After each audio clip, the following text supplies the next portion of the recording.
Está começando agora mais um programa da série O Caminho. Este programa foi preparado com muito carinho para você e eu tenho certeza que Deus tem algo a lhe dizer muito especial neste programa. Você já se perguntou alguma vez o que deve fazer para ser salvo? Você acha que é muito difícil você se salvar? Pois é, muitas pessoas pensam que a salvação pode ser alcançada através do que fazemos. Mas será que tudo de bom que eu faço vai me garantir a salvação? Como eu posso me salvar? Hoje você vai descobrir o porquê e do que precisamos ser salvos. Deus quer lhe mostrar que o caminho da salvação não é tão difícil quanto você imagina. O tema do nosso estudo hoje é o caminho de volta. Querido Deus, nessa noite nós queremos nos colocar sob a sua influência, Senhor. Enquanto louvamos ao seu nome e dizemos ao Senhor o quanto o amamos, que o seu Espírito possa tomar conta da nossa vida, da nossa alma e nos arrebatar daqui dessa terra para ir pertinho do Senhor. Ao ouvirmos a sua palavra, Senhor, que ela encha o nosso coração, a nossa vida, a nossa alma. Em nome de Jesus, Senhor, é que nós pedimos. Amém. Boa noite. Que bom que você está aqui. Que bom que nós podemos começar mais uma vez o nosso programa. Eu quero confessar um negócio para você. Eu não vejo a hora de chegar esse momentinho para poder estar com vocês aqui, viu? E olhar os rostos assim, e eu já começo a conhecer uns rostos aí, e umas histórias, né? Porque a gente vai conversando ali no fim, né? Essa noite nós temos mais uma vez um tema especial, a palavra de Deus aberta, e é incrível como ela aquece o nosso coração, né? O título de hoje é O Caminho de Volta. O Caminho de Volta. Eu quero começar fazendo assim uma retrospectiva com você. E a gente vai pegar do comecinho, de quando nós começamos, e vai passar para frente. Você vai ver o seguinte: conforme nós vamos estudando a Bíblia, e conforme nós vamos conhecendo o plano de Deus, e como Deus é perfeito em tudo aquilo que Ele faz, e como são os propósitos de Deus, antes de criar tudo, e antes da gente nascer, e antes que tudo existisse, aí nós vamos ficando assim, entusiasmados, aquilo toma conta de nós, pelo menos comigo acontece assim, não é? E eu tenho visto nos seus rostos que também é assim. Começando lá no princípio, você se lembra do nosso primeiro programa? No princípio criou Deus os céus e a terra. E você lembra que eu disse naquela noite assim: você acha que aconteceu mesmo aquela explosão, o Big Bang? Aconteceu ou não? E eu disse para você: olha que talvez você ache que aconteceu, não é?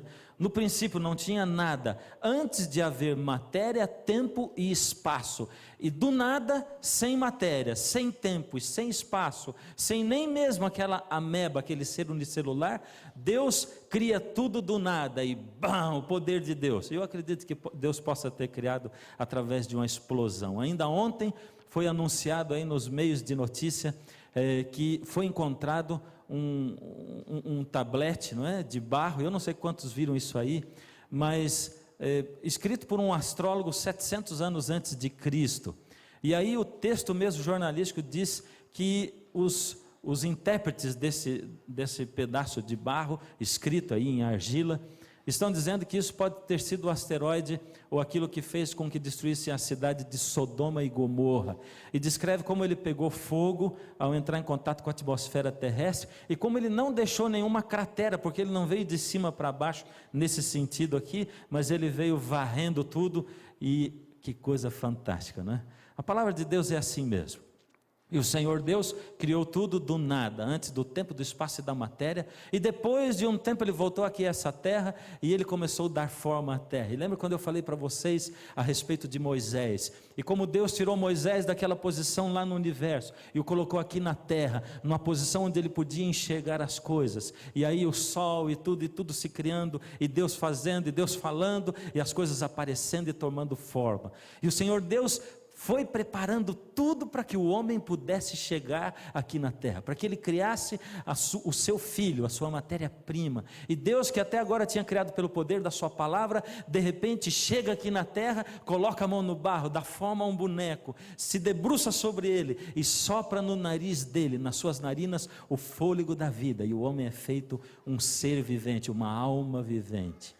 E agora nós temos um planeta que tinha sido preparado para o homem recebendo o homem. Gênesis 1:28 diz assim: E Deus os abençoou e lhes disse: sede fecundos, multiplicai-vos, enchei a terra, sujeitai-a. E eu quero chamar a sua atenção para uma coisa. Eu tenho dito aqui algumas noites, não é?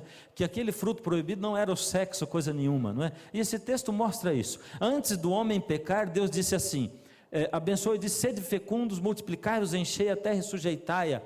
Deus criou o sexo para o casamento, para o homem e para a mulher, antes deles pecarem. Por isso não pode ser o fruto proibido, o sexo. Era sim um fruto que Deus colocou, como nós vimos ontem. E Deus disse: dominai sobre os peixes do mar, sobre as aves do céu e sobre todo animal que rasteja pela terra. Essa palavra dominai, ela tem um significado especial em hebraico. Veja só, em hebraico ela se chama hadar, que quer dizer reinar sobre. Ou seja, Deus colocou o homem, o ser humano, colocou Adão como o príncipe dessa terra. Ele deu para o homem o domínio da terra, e o homem começou a dominar, isso dado por Deus, era um presente de Deus para o homem. Logo em seguida, tomou pois o Senhor Deus ao homem, e o colocou no jardim do Éden, para o cultivar e o...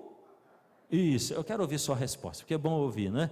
Ajuda você a ficar atento, assim a gente se comunicar. Deus colocou então o homem no jardim para dominar e para guardar. E essa palavra guardar, quando a gente vai lá no texto no hebraico, ela também tem um significado especial.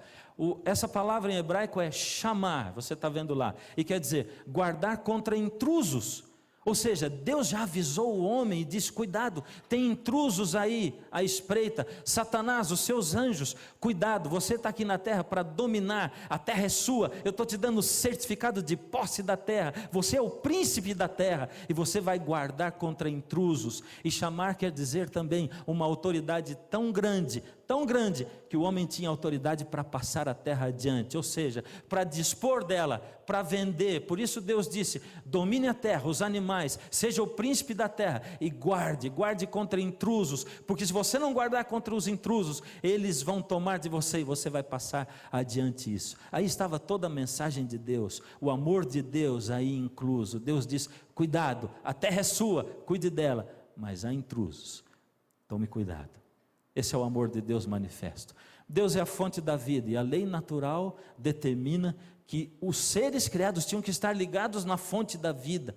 A criatura ligado com o Criador. E como eu disse outro dia, da mesma maneira que um liquidificador, para funcionar, tem que estar ligado na parede, não é verdade? E se você desligar ali da tomada, ele não funciona. E Deus diz: olha, se vocês se desligarem de mim, vocês não têm vida, porque eu sou o doador da vida, e quando eu dou a vida para você, você está ligado comigo, você continua dependente de mim, e você vai ter vida eterna. Mas se desligar de mim, você vai morrer. Aliás, houve aí uma contraposição. Deus afirmando uma coisa e a serpente afirmando outra. Deus disse: olha, eu tenho que colocar vocês à prova, porque o universo inteiro está à prova. Satanás foi expulso do céu, e ele anda por aí pelos mundos, rondando quem ele possa enganar, e ele vai bater aqui na terra uma hora dessas, porque ele vai passar em outros lugares, e ele vai passar aqui, e eu que sou o Deus da liberdade, estou dando para você liberdade de escolha, portanto você pode escolher, se você quer a mim como o seu Deus, o Criador, e eu estou te avisando, não existe vida sem mim,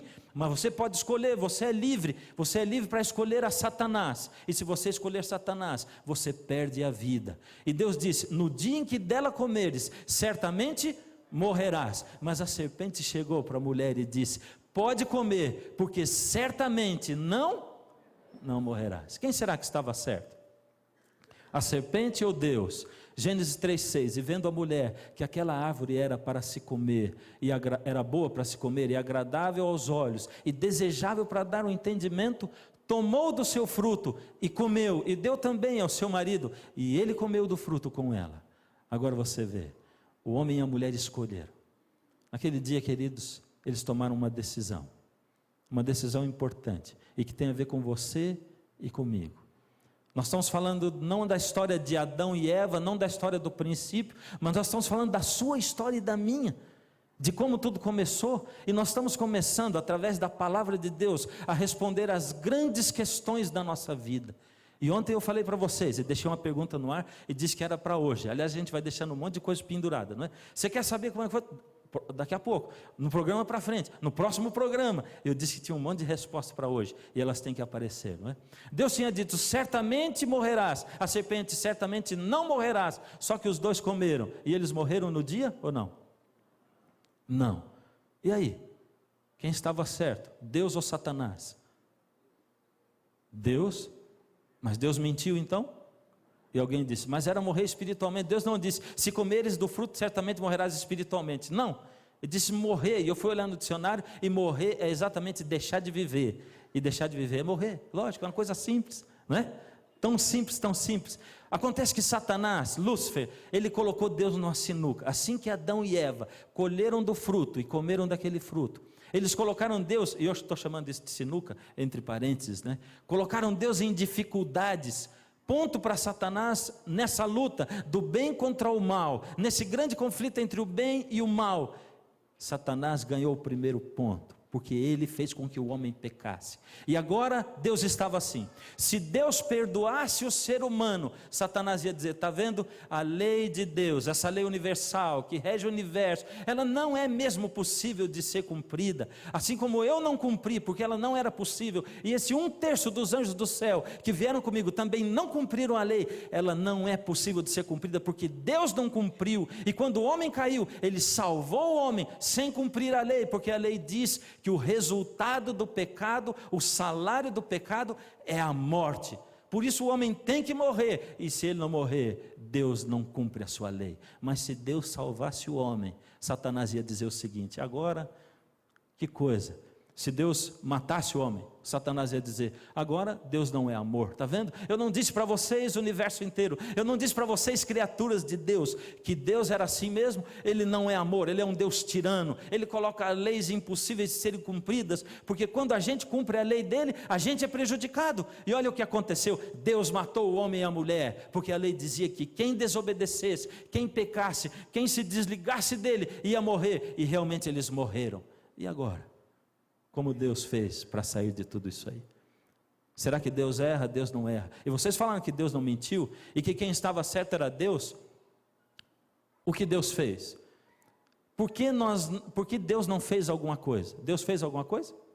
Você já não olhou para Deus aqui nesse mundo e diz assim, Deus, tanta injustiça, tanto problema, por que o Senhor não faz alguma coisa? Deus fez alguma coisa. Aliás, Deus fez duas coisas. A primeira coisa que Deus fez foi ir atrás do homem, porque o homem fugiu de Deus. Nós somos sempre assim, nós estamos sempre fugindo de Deus. Você já ouviu falar na lenda do amor impossível? Já ouviu ou não? Já ou não? Isso, vamos lá, vamos participar aí, eu quero ouvir você falar. Já ouviu falar na lenda do amor impossível? Não ouviu, então vou contar para você. O rapaz se apaixonou por uma garota, e aí era uma lenda do amor impossível, por isso era impossível ele se casar com ela, porque ele se apaixonou por ela assim, ele foi convidado por um amigo para ir no casamento, e quando ele chegou naquele casamento, que ele não conhecia ninguém, de repente tocou a marcha nupcial, e ele como convidado sentado no banco da igreja, e de repente a noiva entrou, e quando ele olhou para a noiva, foi amor à primeira vista, só que era o dia do casamento da noiva.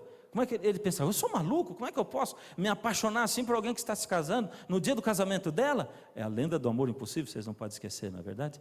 Aí aconteceu que ela veio vindo, e ele, cada passo que ela dava, ele dizia, ai, mas que paixão terrível, eu queria estar me casando com ela, ele tinha vontade de sair do seu banco, e ir lá na frente, e dizer, sai noivo, eu vou casar com ela, mas ele não podia fazer aquilo, imagina que papelão, mas ele desejou tanto aquilo, que ela tropeçou, e deu com a testa no altar, pum, e ela ficou com amnésia, esqueceu do noivo dela, e ele pensou, é a minha, não esqueça, é a lenda do amor, é uma lenda, vamos lá. Aí ele diz assim, agora é a minha chance, e ele começou e tal, e tentou, conquistou a moça, 3 anos ele levou, e aí finalmente conquistou, e marcaram o dia do casamento, e foram para São Paulo, lá no bairro das Noivas, para fazer umas compras, e lá um ladrão apontou o revólver, nada contra o povo de São Paulo, hein? Esse ladrão tem todo lugar, apontou o revólver para eles, e aí ele tentou reagir, e o ladrão pegou o revólver, deu-lhe uma coronhada na cabeça da moça, e ela ficou com amnésia de novo, esqueceu dele agora. Coisa terrível. Bom, dessa vez ele levou 10 anos para reconquistar a garota. Foi um trabalho tremendo, ela não queria saber dele mais, porque do mesmo jeito que ele pensou, olha, o feitiço vira contra o feiticeiro, eu desejei que ela não se casasse com ele, e aí acabou que ela não se casou comigo também, mas conseguiu, e dessa vez ele disse, nada mais de ir a São Paulo, nada mais de compra, marcou a data do casamento, disse, vamos para o campo passear, enquanto eles estavam deitados na costa de uma montanha, eis que uma rocha rolando de lá de cima, está rindo por quê? É a lenda do amor impossível, mas dessa vez ela não ficou com amnésia não. Dessa vez, a amnésia dela sarou de vez por todas, só que ela só lembrava do primeiro noivo dela, e foi e casou com ele, pronto. Fim chato tem essa lenda, não é verdade? Mas você não conhecia porque foi eu que inventei, como é que você ia conhecer, né? Mas eu conto tudo isso aqui só para dizer para você assim, essa lenda do amor impossível é o seguinte, Deus está sempre indo atrás de nós. Adão fugiu de Deus, nós estamos sempre fugindo de Deus, isso acontece com você e comigo, e sabe, Deus vai sempre atrás de você, e você correndo de Deus, e correndo de Deus, e Deus chega um dia e diz, filho, vem para mim, você diz, Deus não dá tempo, agora eu estou estudando, quando eu acabar os meus estudos, quando eu acabar a pós-graduação, e depois você vai para a firma, Deus eu estou trabalhando demais, agora eu vou ter que fazer um estudo de inglês, e tudo, sempre tem coisa, mas Deus, agora nasceu meu filho, eu tenho que cuidar do filho, não dá tempo, e depois alguém da família fica doente, e quando fica doente, você desesperado, pensa em Deus, aí você diz, Deus, eu preciso de Deus, o que vai acontecer comigo?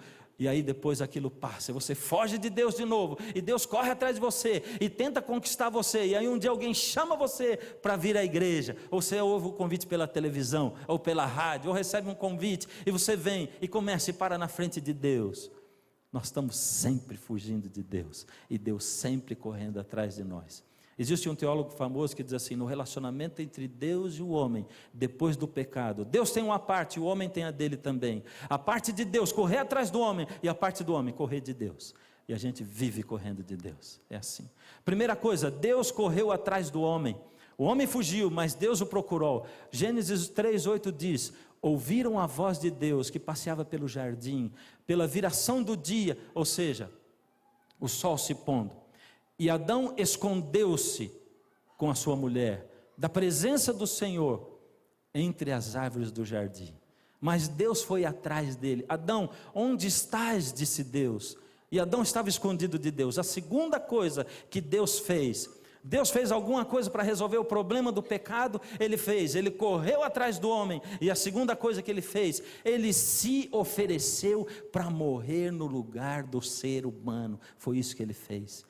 E com isso Deus cumpriu as duas partes, Deus foi justo, e ele foi justiça, porque a lei dizia que quem peca morre, e Deus disse, tá bom, tem que ter morte, o homem não vai morrer, morro eu no lugar do homem.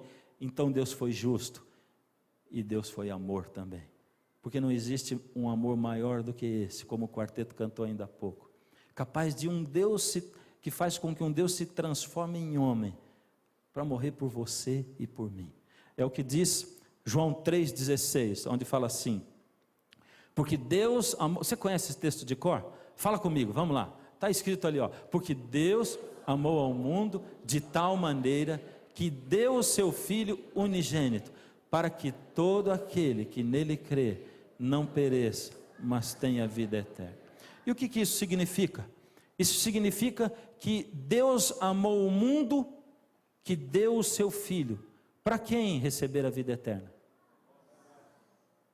Para nós? Ali diz, para que nós tenhamos a vida eterna? Ali diz que é para todo aquele que nele crê.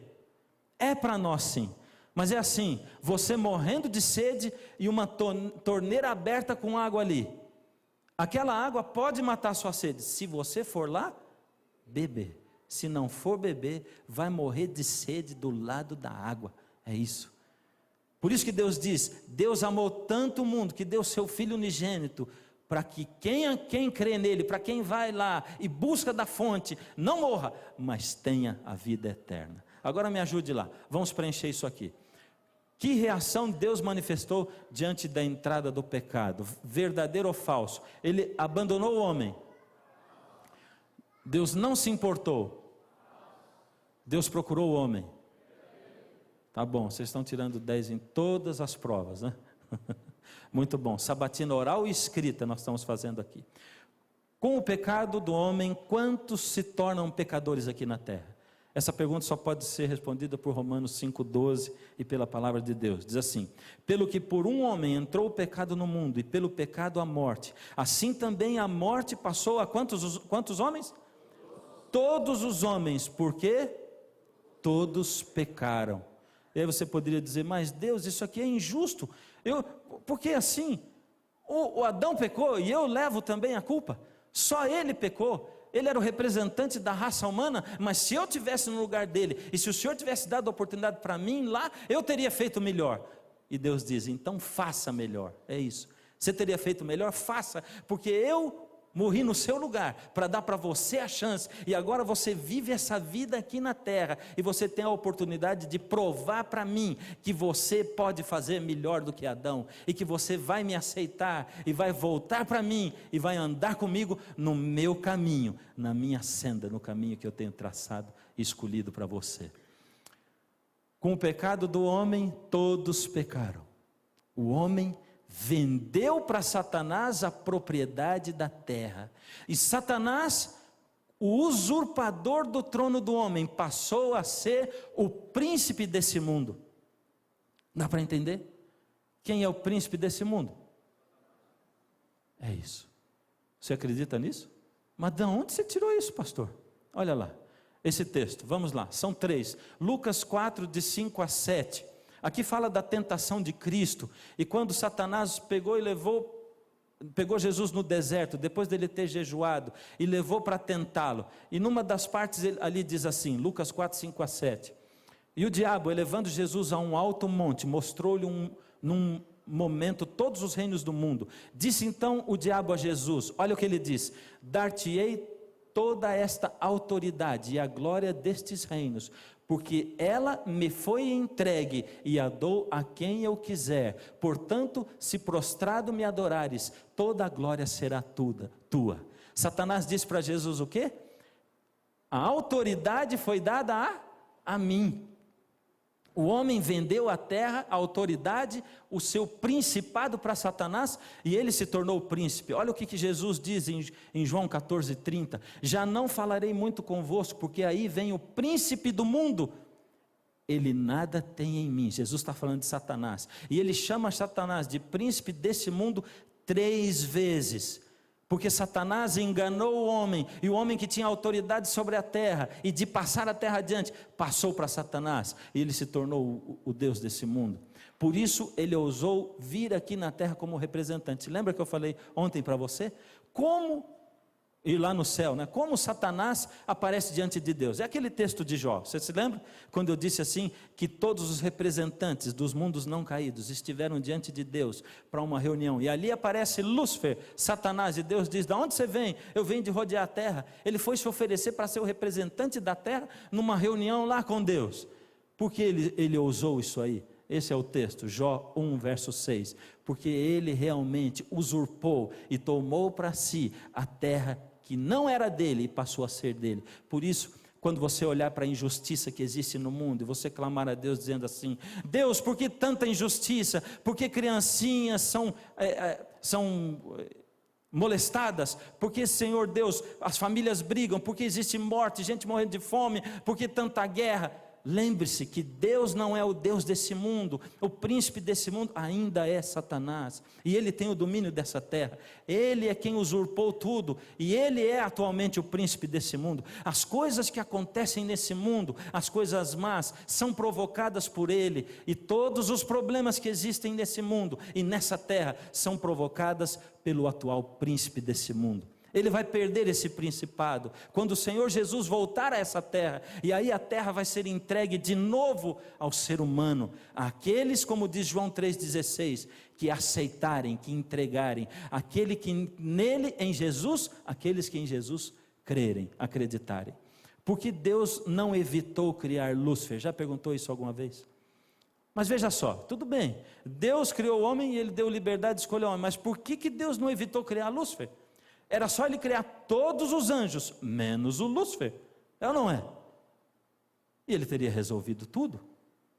Se Deus não criasse Lúcifer, a nossa liberdade de escolha seria uma farsa, porque Deus estaria manipulando as coisas aqui por trás.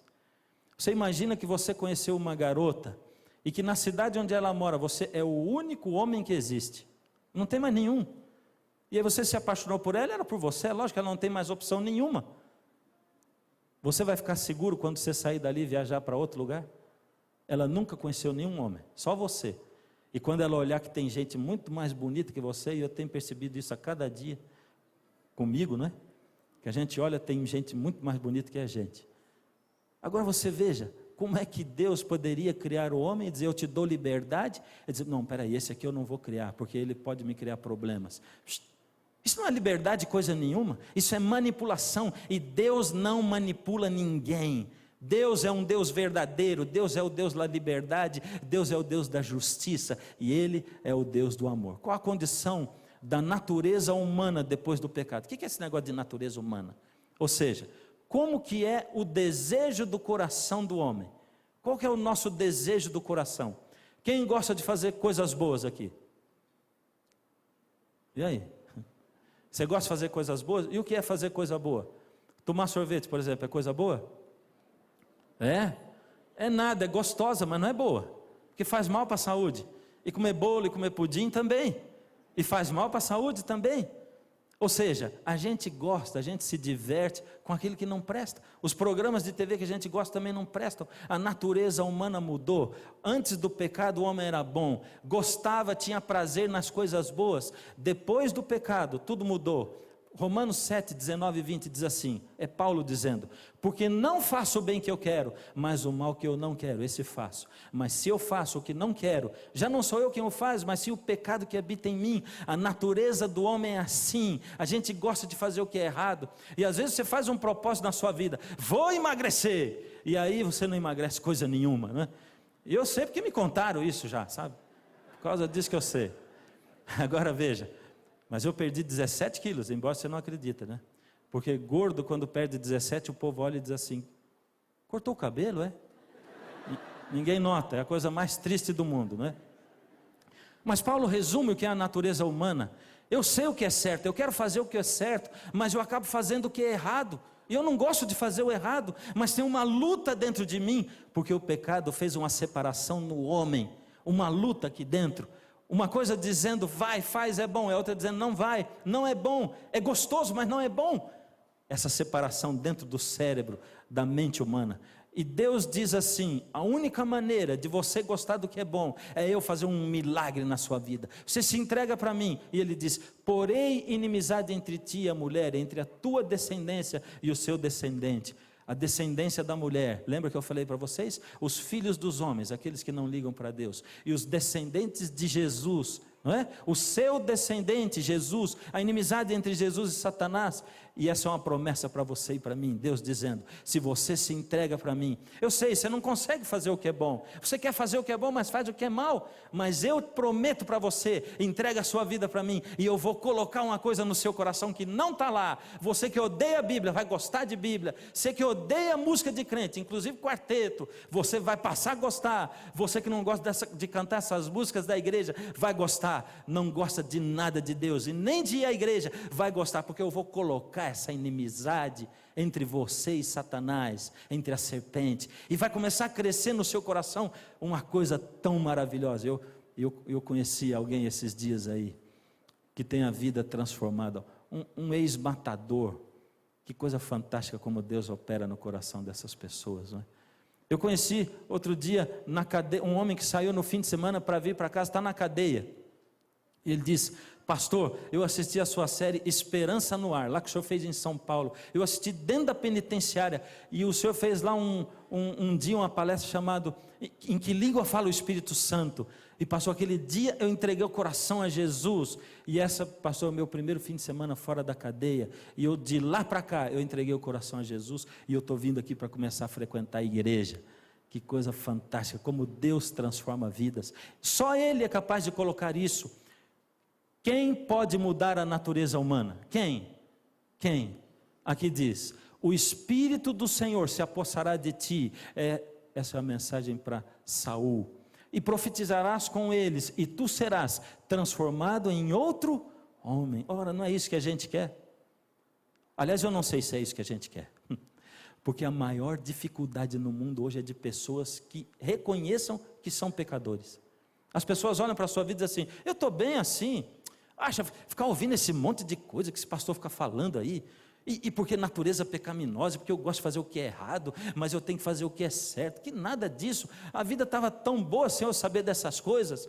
E eu conheço uma pessoa, uma senhora que tem 75 anos, e ela é tão bondosa, mas ela não vai ao médico nunca, mas não vai.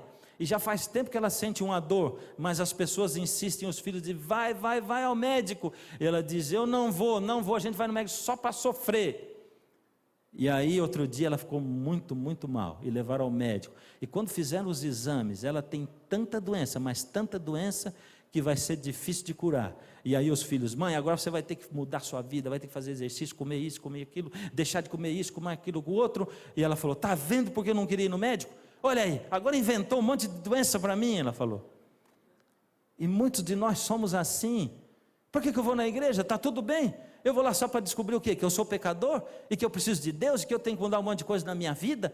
Deus diz: não vai se preocupar em mudar nada. Eu é que tenho que colocar essa inimizade entre você e Satanás. Eu vou dar o Espírito Santo para você, e é o Espírito Santo quem vai fazer isso em você. É isso. Não tem que você preocupar em mudar, você tem que me buscar, e aí eu vou ensinar você como é que se faz. Agora veja, o que Jesus fez por nós na cruz, por você e por mim. 1 Pedro 2,24 diz assim: carregando Ele mesmo em seu corpo sobre o madeiro os nossos pecados. O que Jesus fez? Quando Ele morreu na cruz, Ele carregou os seus e os meus pecados. Se você está no meio daquelas pessoas, do João 3,16, se você crê nele, ou seja, se você coloca o seu fardo, o seu pecado e a sua culpa e diz: Jesus, eu aceito o Senhor como o meu Salvador, eu aceito o Senhor como morrendo no meu lugar, e aí eu não vou ter que pagar o preço da morte eterna, porque o Senhor já pagou por mim. Aí sim, você colocou o seu pecado sobre Jesus, e quando Ele morreu na cruz, Ele levou lá para a cruz o seu pecado, e Ele perdoou o seu pecado. É desse jeito. Agora veja, o próximo texto, Isaías 53, 5 e 6. Mas Ele foi traspassado pelas nossas transgressões, e moído pelas nossas iniquidades. Você se lembra o que é iniquidade mesmo? Pecado. O castigo que nos traz a paz estava sobre Ele. Jesus foi morto por sua causa e por minha. Jesus não é só um personagem histórico que viveu nesse mundo como um bom mestre, ensinando coisas boas para as pessoas, como tantos outros que existiram. Jesus é Deus, Ele existiu antes da criação do mundo, Ele participou na criação do mundo. João 1, de 1 em diante, diz que tudo foi feito por meio dEle, e sem Ele nada do que foi feito se fez. O Senhor Deus é Jesus, Jesus é Deus, exatamente isso. Ele planejou, Ele aceitou morrer por você e por mim, antes mesmo de nós nascermos. E antes de criar o mundo, a Bíblia diz que Ele é o Cordeiro de Deus morto antes da fundação do mundo. É isso que diz a palavra, Isaías 53, 5 e 6. Todos nós andávamos desgarrados como ovelhas. Quantos andavam desgarrados? Todos quem? Nós, porque todos é uma coisa e todos nós é outra coisa. Todos nós andávamos, ou seja, filho, você precisa de Deus. Você precisa de Deus. Põe a mão na cabeça, vê como é que está a sua vida. Para onde você vai depois daqui? O que vai acontecer depois que você viver nesse lugar? Você acha que é só viver um tanto aí, 40, 50, 70 anos, morrer e acabou? Não, tudo nessa vida tem um propósito, e Deus tem um propósito para você. Todos andávamos desgarrados como ovelhas, cada um se desviava pelo caminho. Sabe, quanto mais passa a série, mais eu gosto do nome dela. Cada um se desviava pelo caminho, cada um escolhia o seu caminho, em outras palavras, mas o Senhor fez cair sobre ele quem? Jesus, a iniquidade de todos nós, exatamente isso. O Senhor Jesus levou a nossa iniquidade. A salvação depende de nossas boas obras, o que você acha? Ou seja, Eu falei para vocês aqui vários dias, né, que a lei de Deus já estava descrita no universo, que Deus tem a sua lei, que Deus não vai contra a lei, que Deus cumpriu a lei, oferecendo Jesus para morrer, ou se oferecendo para morrer no nosso lugar. E aí, quando eu guardo a lei, eu ganho pontos para ir para o céu, sim ou não? Eu não ouvi direito, sim ou não? Não, não. Eu não posso ganhar pontos para ir para o céu quando eu guardo a lei. Porque se eu ganho pontos para ir para o céu, ou se guardar a lei me faz melhor para ir para o céu, para que serve o sacrifício de Jesus? O que a palavra de Deus diz é claro, ele diz, porque pela graça sois salvos, mediante a fé, e isto não vem de vós, vem de Deus, é dom de Deus, não de obras, para que ninguém se glorie. A salvação é de graça, mas para a gente é difícil aceitar isso. Quem dá coisa de graça hoje nesse mundo? Ninguém. Por isso que a gente fica pensando assim, não, eu tenho que fazer alguma coisinha. E você pode guardar a lei toda, você pode guardar o sábado, você pode honrar o pai e a mãe, você pode não adulterar, você pode guardar ela toda durante a sua vida inteira, que não vai adiantar nada para você ir para o céu, porque guardar a lei de Deus não salva ninguém, não salva ninguém. Exatamente isso, é o que diz a palavra de Deus. Eu sou salvo pela graça, e a graça é o Senhor Jesus ter morrido por mim, e ter me dado a vida mesmo quando eu não merecia. Graça é alguma coisa que eu não mereço, mas recebo. Graça é uma coisa tão maravilhosa, que ela se torna até injusta, porque se ela fosse justa, eu morreria, mas eu, merecendo a morte, sou salvo por Cristo, de graça, sem obras da lei.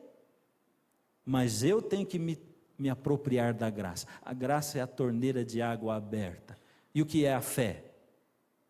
A fé é o que me leva a ir até a torneira e tomar água. É isso. Por isso nós somos salvos pela graça mediante a fé.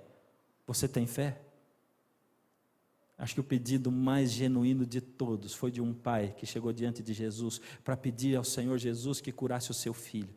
E naquele momento o pai disse: Senhor, cura o meu filho, porque sabe, Senhor, ele tem sido jogado no fogo e às vezes na água, e ninguém o controla, e eu tenho medo porque ele se machuca, e ele vai morrer uma hora dessa. Por favor, Senhor, se o Senhor pode, cura o meu filho. E o Senhor Jesus, olhando para ele, disse: eu posso? Você tem fé? E devolveu para ele a pergunta. E na hora que Jesus perguntou, ele devolveu dizendo assim: tenho fé sim. E parou. Ó Senhor, me ajuda na minha falta de fé. E é assim que a gente tem que fazer. Senhor, a fé falta. Só o Senhor pode me ajudar na minha falta de fé. A salvação não depende de nossas obras. Aí está em Gálatas 2,16. Sabendo contudo que o homem não é justificado por obras da lei, e sim mediante a fé em Cristo Jesus, por obras da lei, ninguém será justificado. Como pode um homem alcançar a salvação? Então vamos ler o texto. 1 João 5, 11 e 12. E o testemunho é este, que Deus nos deu a vida eterna, e esta vida está no seu Filho. Só aceitando a morte de Jesus, o sacrifício de Jesus no nosso lugar. Aquele que tem o Filho tem a vida, aquele que não tem o Filho de Deus não tem a vida. Para ter a vida eterna, para ganhar a vida eterna, tem que se apegar com Jesus, o Filho de Deus. O peso dos nossos pecados foi colocado em Jesus. Pensa um pouco no Getsemane. Quando Jesus foi para orar no Getsemane, um pouco antes dele ser preso e ser crucificado. E nós estamos dizendo aqui que os pecados seus e meus foram colocados sobre Jesus e sobre os ombros dele. O pecado fez separação. O pecado fez separação entre o homem e a natureza. E Deus disse: agora você vai comer do suor do seu rosto. Vai dar trabalho para você cultivar essa terra. Foi o que Deus falou. O pecado fez separação também entre o homem e o homem. Lembra que eu falei agora há pouquinho? Aqui dentro da sua mente, do seu cérebro, tem um poder que luta contra outro. E você fica dividido. Porque quando você quer aceitar Deus e ir à igreja, uma coisa diz assim: você está cansado, fica aí em casa, você vai fazer o que naquela igreja?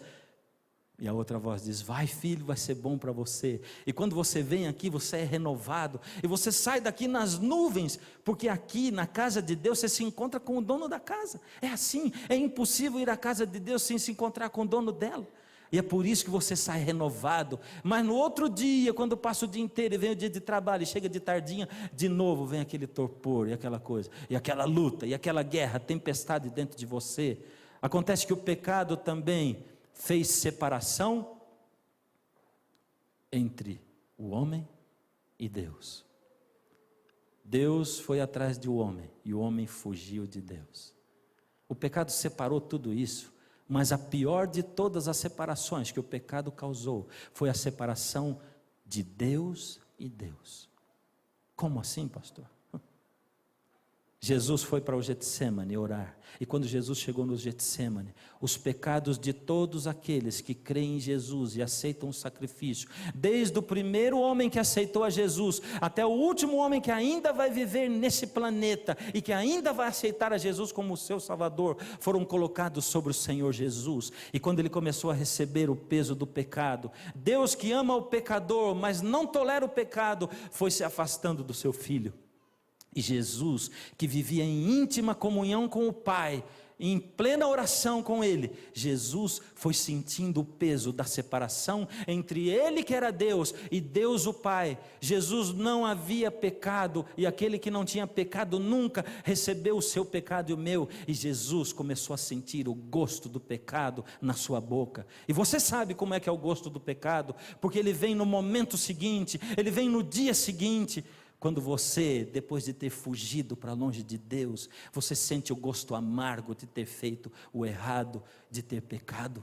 Mas Jesus nunca pecou e ele sentiu o gosto da separação de Deus. E Satanás o acusava, porque ele é o acusador. Ele leva você a pecar, ele diz assim: vai filho, faz, é bom, você vai gostar.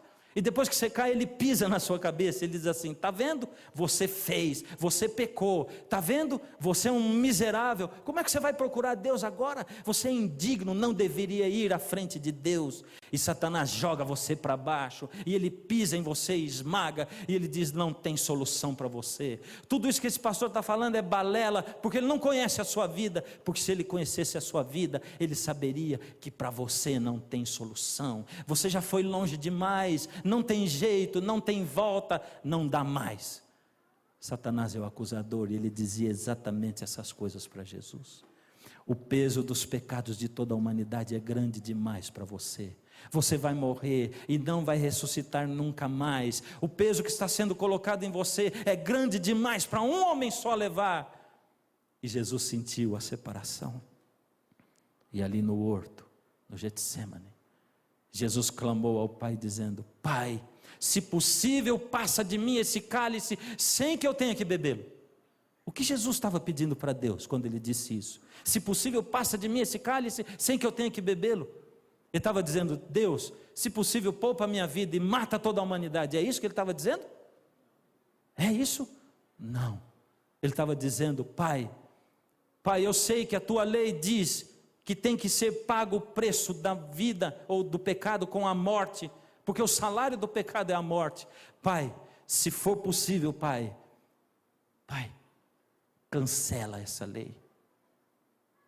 Pai, se for possível, Pai, acaba com esse preceito, para que eu não tenha que morrer e o ser humano seja salvo assim mesmo, porém seja feito de acordo com a tua vontade. Naquele dia, o Senhor Deus se calou, e no silêncio dele, ele respondia para Jesus: não é possível cancelar a lei, não é possível abolir a lei. E filho, você vai ter que morrer sim pelos seres humanos, você vai ter que pagar o preço da lei, para que eles tenham vida. E eu vou dizer um negócio para vocês: enquanto Jesus sofria no horto, o universo inteiro assistia ao sofrimento dele, apreensivo, porque se Jesus fracassasse aqui na terra, a rebelião de Satanás e do planeta Terra ia se espalhar como um câncer por todo o universo, e muitos outros morreriam e se perderiam. Por isso todo o universo olhava para o Senhor Jesus, e lá na cruz, quando ele exclamou: está consumado, Pai, nas tuas mãos entrego o meu espírito, o está consumado ecoou por todo o universo, e houve um misto de alegria e de tristeza, um misto de choro e de riso por todo o universo, Porque Jesus havia ganho, Ele havia vencido, Ele havia pago o preço do pecado, e por causa disso você e eu, hoje, podemos ter vida, se simplesmente, unicamente, dissermos: Senhor, eu tomo posse da vida, com a fé. E como é que se desenvolve a fé? Fé é confiança. Você só desenvolve a confiança, a fé, se você conhecer a Jesus. Se você estudar a palavra dele, como nós estamos fazendo aqui. Se você se aproximar dele. Se você buscar Jesus. Se você for à casa dele, só assim. Não tem outro jeito. Só assim. E aí ele vai transformando, vai pondo o seu espírito para transformar e arrumar a casa. Só a cruz do Senhor Jesus pode trazer vitória. Sabe, quando você olhar para esse mundo e olhar para os livros de autoajuda com U, lembre que só tem um livro de autoajuda que serve. É esse livro de autoajuda com L. Porque a ajuda não vem auto.